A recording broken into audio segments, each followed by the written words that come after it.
12 ربیع اول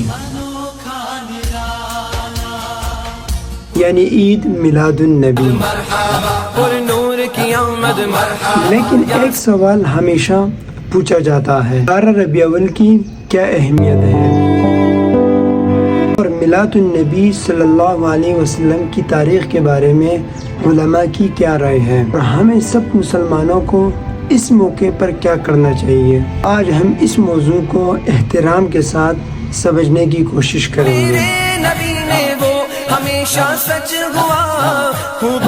حضرت محمد صلی اللہ علیہ وسلم مکہ مکرمہ میں پیدا ہوئے۔ اسی طرح آپ صلی اللہ علیہ وسلم قریش کے معزز خاندان بنو ہاشم سے تعلق رکھتے ہیں، اور آپ صلی اللہ علیہ وسلم کے والد کا نام حضرت عبداللہ اور والدہ کا نام حضرت آمنہ تھا، اور اسی طرح آپ صلی اللہ علیہ وسلم کی پیدائش سے پہلے ہی آپ کے والد انتقال ہو چکے تھے۔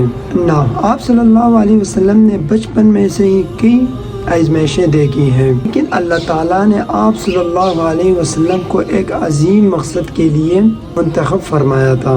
اسی طرح ہمارے نبی کی پوری زندگی سچائی، امانت، صبر اور انصاف کی مثال بن گئی۔ نبوت سے پہلے ہی اہل مکہ آپ صلی اللہ علیہ وسلم کو صادق اور امین کہلاتے تھے۔ جب رسول اللہ صلی اللہ علیہ وسلم کی عمر 40 سال تک پہنچ گئی، آپ صلی اللہ علیہ وسلم غار حرا میں عبادت اور غور فکر فرمایا کرتے تھے، اور وہی حضرت جبرائیل علیہ السلام اللہ تعالیٰ کی طرف سے پہلے وحی لے کر آئے، اور قرآن مجید کی پہلی نازل ہونے والی آیات میں اللہ تعالیٰ نے فرمایا، پڑھے یعنی شروع کرے اپنے رب کے نام سے جس نے آپ کو پیدا کیا۔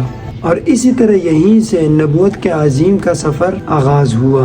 رسول اللہ صلی اللہ علیہ وسلم نے لوگوں کو صرف ایک اللہ کی عبادت کرنے کی دعوت شروع کر دی، اس کے ساتھ ساتھ سچائی، انصاف اور اچھے اخلاق کی بھی دعوت دی۔ اللہ تعالیٰ نے قرآن کریم میں فرمایا، جس کا مفہوم ہے کہ ہم نے آپ کو تمام جہانوں کے لیے رحمت بنا کر بھیجے۔ اسی طرح ہمارے نبی کی زندگی میں ہمیں رحم اور اچھے اخلاق کے بہت سارے مثالیں ملتی ہیں۔ اسی طرح آپ صلی اللہ علیہ وسلم یتیموں، غریبوں اور مسکینوں، اس کے ساتھ ساتھ کمزور لوگوں کا خیال رکھنے کے بھی تعلیم دیتے تھے، اور آپ صلی اللہ علیہ وسلم فرماتے تھے کہ بہترین لوگوں میں وہ ہے جن کے اخلاق بہترین ہے۔ آپ صلی اللہ علیہ وسلم نے صرف عبادت ہی نہیں سکھائے بلکہ انسانوں کے ساتھ اچھا برتاؤ، والدین کے حقوق، پڑوسیوں کے حقوق اور یتیموں کا خیال رکھنا اور امانت داری بھی سکھائی۔ اب آتے ہیں ایک اہم سوال کی طرف، کیا رسول اللہ صلی اللہ علیہ وسلم کی پیدائش 12 ربیع اول کو ہوئی تھی؟ اس بارے میں اہل علماء کے درمیان تاریخی روایات میں اختلاف پائے جاتے ہیں۔ یہ بات مشہور ہے کہ آپ صلی اللہ علیہ وسلم کی ولادت 12 ربیع اول کو ہوئی تھی، لیکن تاریخی ولادت میں تعین اور تاریخ کی کتابوں میں مختلف اقوال موجود ہے۔ اس لیے اس مسئلے کو بیان کرتے وقت یہ کہنا زیادہ درست ہے کہ 12 ربیع اول ایک مشہور قول ہے، لیکن تاریخی ولادت کے بارے میں علماء اور مؤخرین کے درمیان اختلافات بہت موجود ہیں۔ البتہ اس بات پر اتفاق ہے کہ آپ صلی اللہ علیہ وسلم کی ولادت مکہ مکرمہ میں ہوئے، اور آپ صلی اللہ علیہ وسلم آخری نبی اور رسول ہیں۔ ربیع الاول بناتے ہیں، ہم خوشیاں مناتے ہیں، ہم پٹاخے آتش بازی ہو جاتی ہے۔ اب ایک اور اہم بات، عید میلاد النبی صلی اللہ علیہ وسلم کے حوالے سے مسلمانوں کے درمیان مختلف عالمی رائے پائی جاتی ہے۔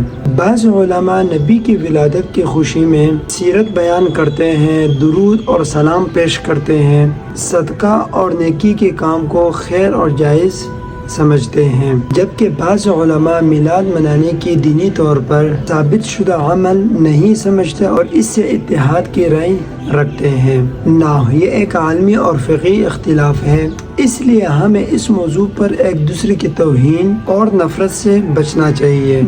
سب مسلمانوں کے لیے سب سے اچھی اور اہم بات یہ ہے کہ ہم رسول اللہ صلی اللہ علیہ وسلم کی محبت، سیرت اور تعلیمات کو اپنی زندگی میں اپنائیں۔ اگر ہم سچ میں نبی صلی اللہ علیہ وسلم سے محبت کرتے ہیں تو ہمیں اپنی زندگی میں اپنے نبی کی تعلیمات کو جگہ دینا چاہیے۔ ان میں سے اہم اور مین کہ ہمیں سچ بولنا چاہیے، والدین کے ساتھ اچھا سلوک کریں، پڑوسیوں کا حق ادا کریں، غریبوں اور ضرورت مندوں کی مدد کرنی چاہیے، کسی پر ظلم نہ کریں، اپنے معاملات میں امانت داری اختیار کریں، اور سب سے بڑھ کر نماز، قرآن اور سنت سے اپنا تعلق مضبوط کریں۔